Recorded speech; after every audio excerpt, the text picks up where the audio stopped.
Your life is a reflection of your thoughts. If you change your thinking, you change your life. 85% of people struggle with low self-esteem linked to negative self-talk at some point in their lives.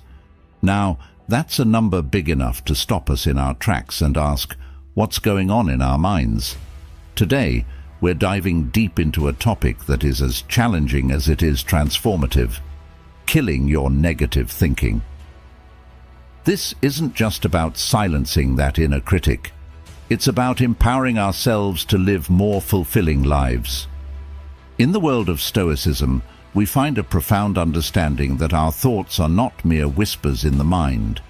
They are the loud voices that dictate our happiness and our suffering. Stoic wisdom teaches us that while the world might not bend to our will, our perception of it is entirely up to us. The Stoics weren't just ancient philosophers. They were the ultimate mental warriors, battling against the tyranny of uncontrolled thoughts and emotions with rationality and inner calm.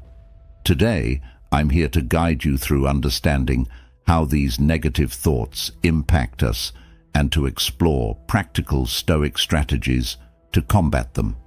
We'll learn how to harness the power of our minds to construct a life not bounded by the chains of negativity, but propelled by the virtues of wisdom, courage, justice, and temperance. If you're skeptical, I encourage you to stay with me. This might challenge some of your deepest held beliefs, but it will also open the door to a new horizon of personal growth. Before we jump in, I invite you to share this video with others who are on their own journey of personal growth and philosophical exploration. And if you appreciate the insights we're exploring here and want to support our journey into Stoicism, a simple, free favor I'll ask from you is to hit the subscribe button. Let's get started. Understanding the problem. Negative thinking isn't just an occasional nuisance or a fleeting bad mood. It's a pervasive issue that can dramatically impact every facet of our lives. From how we feel when we wake up in the morning to the choices we make about our health, careers, and relationships, these thoughts can be debilitating. But what really is negative thinking? At its core, it's a pattern of anticipating the worst, undermining our own efforts, and often assuming we are less capable or deserving than we truly are. Now, why do we fall into this trap?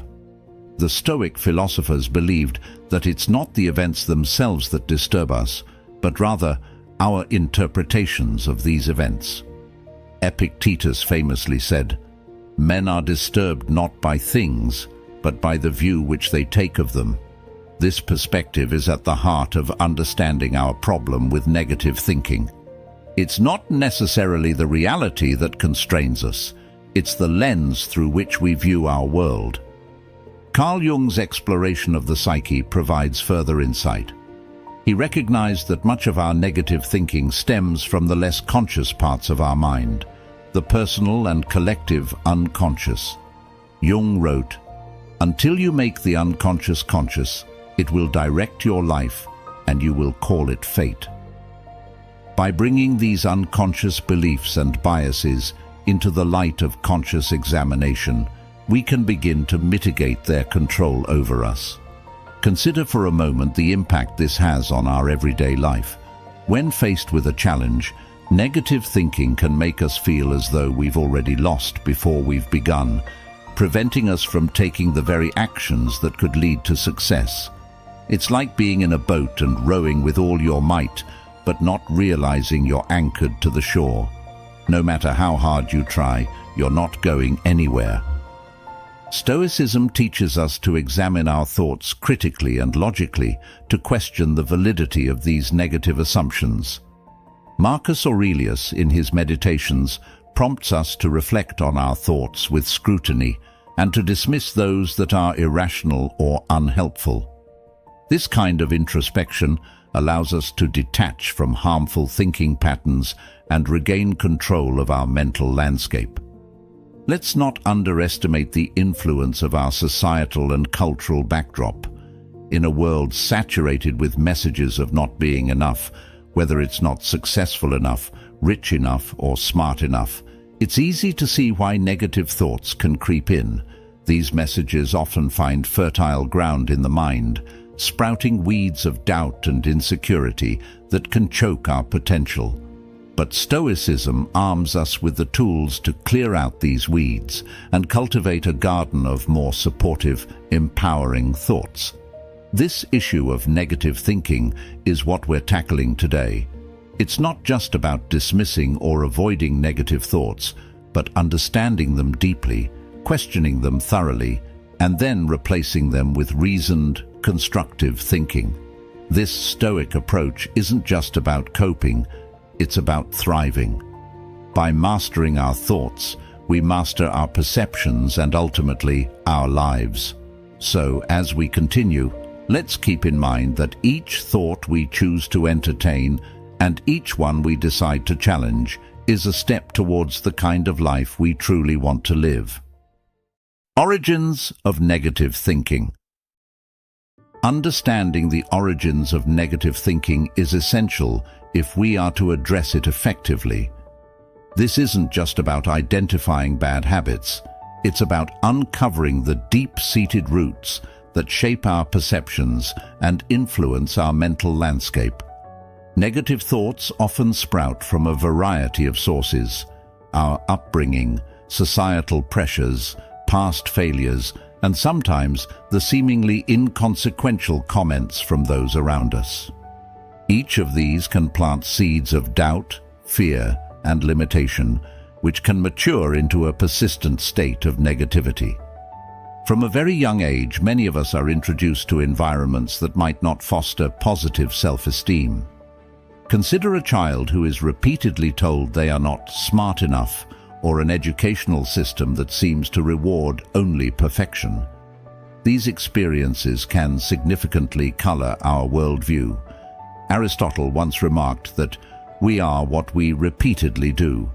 Excellence, then, is not an act, but a habit.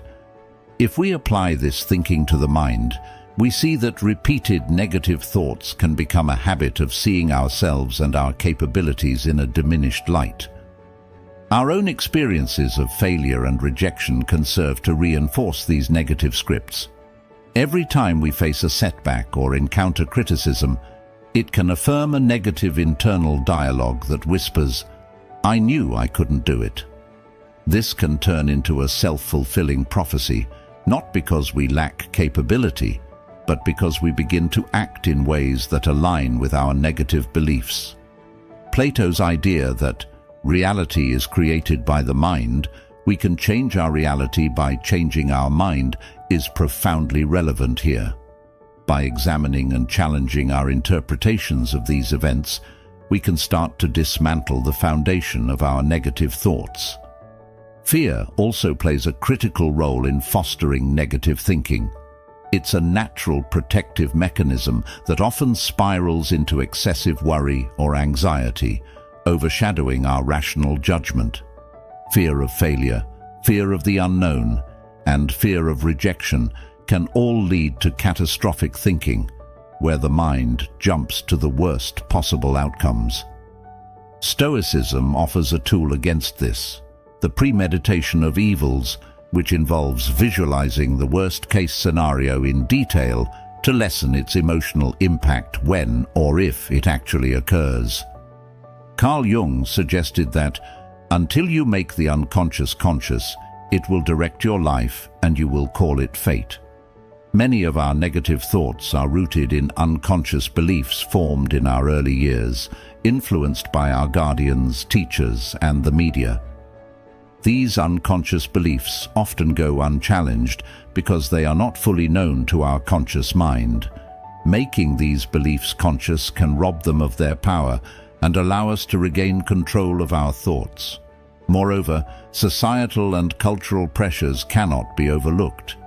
We live in a society that often emphasizes scarcity and competition, setting exceptionally high standards that can seem unattainable.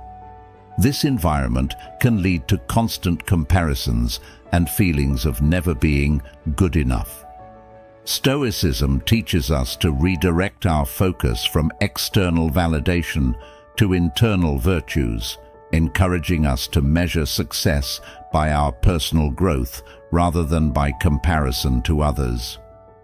The roots of negative thinking are varied and complex, involving personal history, emotional experiences, ingrained fears, and societal messages. However, by leveraging the wisdom of both Western philosophy and psychology, particularly the Stoic focus on controlling our perceptions and reactions, we can begin to understand and unravel these negative thought patterns. This deep understanding not only helps mitigate their effects, but empowers us to reconstruct our mental framework in a more positive and resilient way. Renew your mind. When we talk about renewing our minds, we're not just suggesting a fleeting attempt to think more positively.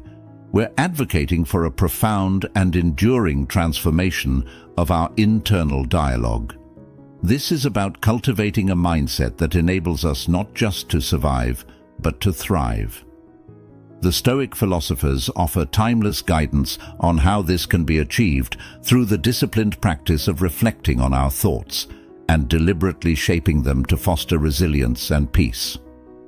One of the central tenets of Stoicism is the idea that our emotions and reactions are the results of our judgments, which are within our power to change. Marcus Aurelius, a Stoic emperor and philosopher, once noted, "You have power over your mind, not outside events. Realize this, and you will find strength." This powerful assertion reminds us that renewal begins by seizing control of our thoughts, scrutinizing them for accuracy, and then aligning them with our true intentions and values. Aristotle also provides a valuable perspective here. He said, "Knowing yourself is the beginning of all wisdom." This introspective journey involves diving deep into our thought patterns and identifying those that serve us well versus those that sabotage our efforts. By becoming more aware of our thoughts, we can begin to challenge the negative ones that have perhaps become ingrained over time. This process of challenging and changing our thoughts isn't about denying our emotions, but about understanding them better and thus managing them more effectively. Moreover, Carl Jung's insights into the human psyche complement this Stoic wisdom beautifully. Jung argued that what you resist not only persists, but will grow in size.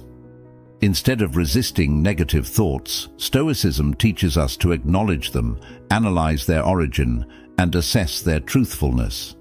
This method prevents these thoughts from festering in the shadows of our unconscious, where they can grow unchecked.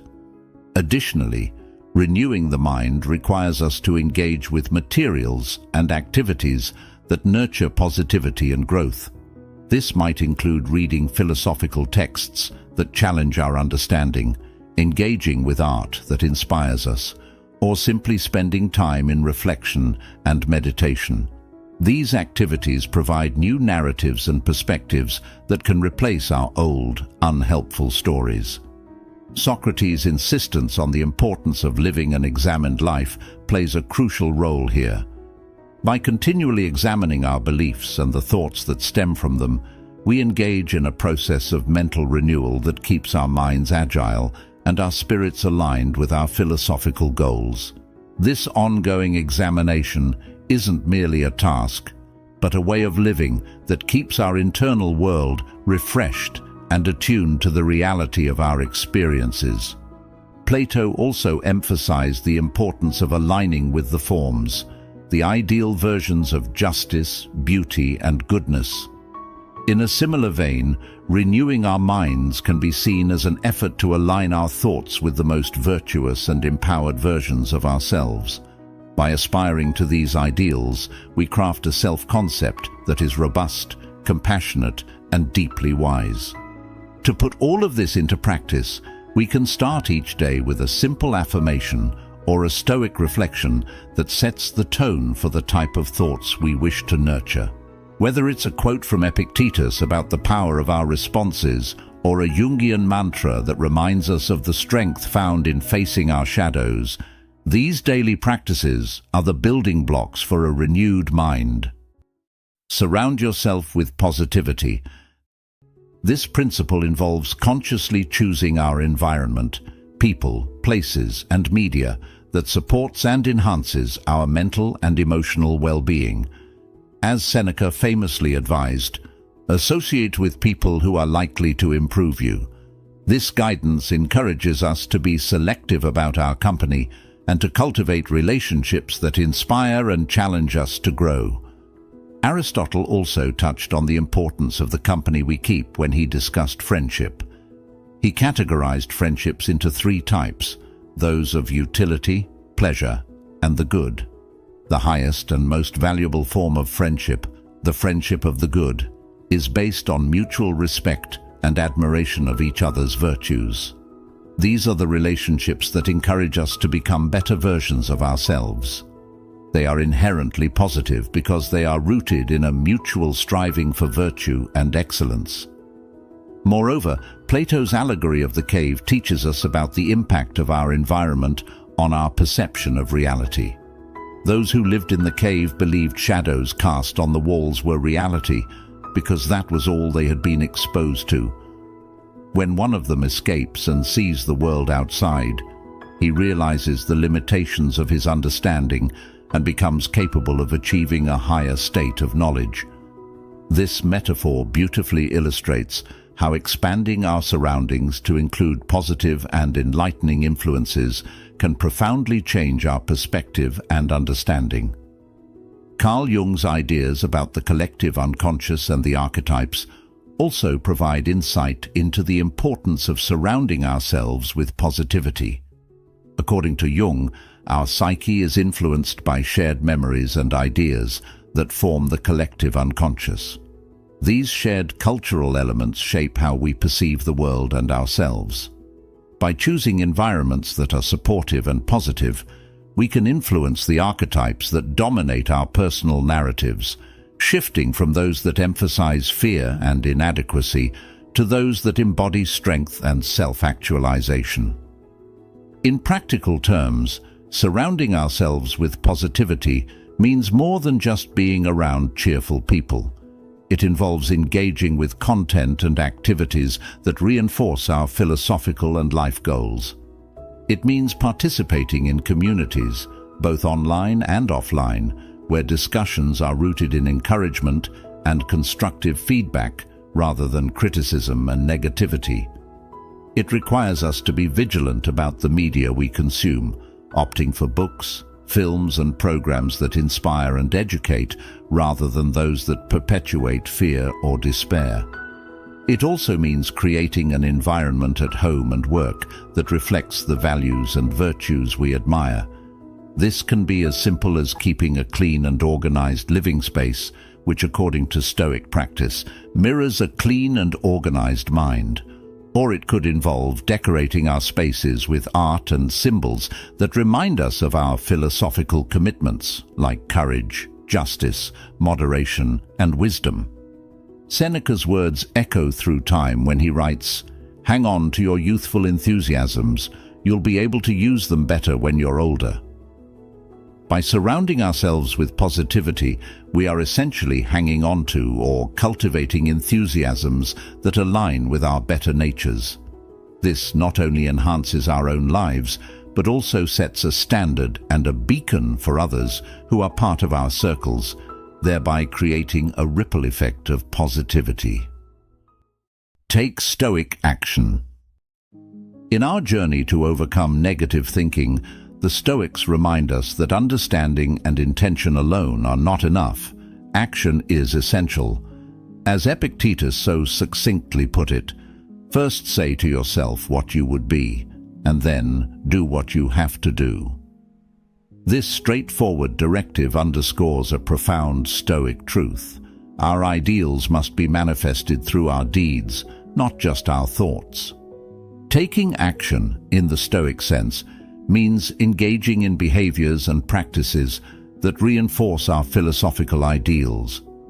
It involves making deliberate choices every day that align with our values of wisdom, justice, courage, and moderation.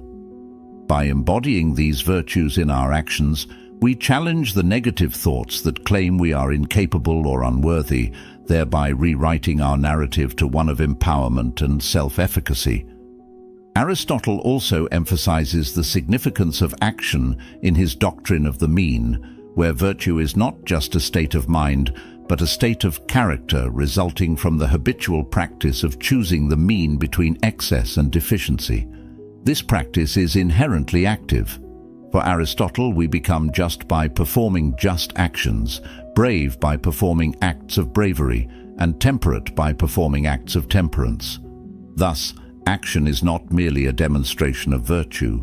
It is the very means by which virtue is cultivated. Plato also lends insight into the transformative power of action through his theory of forms, which posits that to know the good is to do the good. In other words, true knowledge, once attained, necessarily results in right action. Therefore, by aligning our actions with our Stoic understanding of virtue, we bring ourselves closer to the Platonic ideal of good, elevating not just our minds, but also our entire beings. Carl Jung's concept of individuation, the psychological process of integrating the conscious with the unconscious to achieve self-actualization, further highlights the necessity of action. For Jung, this integration does not occur in contemplation alone, but through encounters with the world that challenge our existing frameworks and compel us to grow. He argues that you are what you do, not what you say you'll do, stressing that our true character and psychological maturity are expressed through our actions. Therefore, Stoic action involves more than just combating negative thoughts. It's about proactively living out the virtues that define Stoicism. It's about making choices, small and large, that reflect a commitment to self-improvement and philosophical integrity. Whether it's choosing to speak kindly in a difficult situation, opting to face a long-standing fear, or deciding to forgive someone who has wronged us, each action is a step towards becoming the person we aspire to be. Moreover, taking Stoic action means embracing the challenges that life throws our way as opportunities for growth. Instead of shying away from difficult circumstances, Stoics see these as arenas in which to practice virtue. Each challenge is a call to action, a chance to demonstrate resilience, practice patience, or reaffirm commitment to our principles. In practical terms, taking Stoic action can be as simple as setting daily goals that reflect our values, engaging in community service that fosters justice and kindness, or maintaining disciplines like journaling or meditation that encourage reflection and self-control. Each of these actions not only counters negative thinking, but also builds a stronger, more virtuous self. The power of words. Stoic philosophy emphasizes that it's not only our actions that reflect our virtues, but also our speech. The power of words in shaping our reality cannot be overstated. Epictetus advised, "First learn the meaning of what you say, and then speak." This idea points to the inherent power of words to influence, not just express, our thoughts and emotions. The Stoics understood that words could build up or tear down the inner citadel of our minds. Marcus Aurelius, in his personal writings, often reflected on how to communicate effectively and truthfully, emphasizing that our words should be seasoned with the virtues we cultivate, such as honesty, restraint, and kindness. By aligning our speech with these virtues, we reinforce our Stoic practice and extend its influence outward, impacting those around us positively. Aristotle also contributes to this conversation with his concept of ethos, pathos, and logos, highlighting the persuasive power of speech. He argued that credibility, ethos, emotional connection, pathos, and logical argument, logos, are crucial components of effective communication. For Aristotle, the way we speak and the words we choose not only convey information, but also persuade and mold the world around us. When we speak, we're not just transmitting data, we're influencing opinions, emotions, and behaviors. Plato's dialogues also show a deep appreciation for the precision and impact of words. His Socratic dialogues, for instance, illustrate how Socrates used questions and dialogue to challenge assumptions and reveal deeper truths. Plato shows us that through careful and considered dialogue, we can guide others toward greater understanding and self-awareness.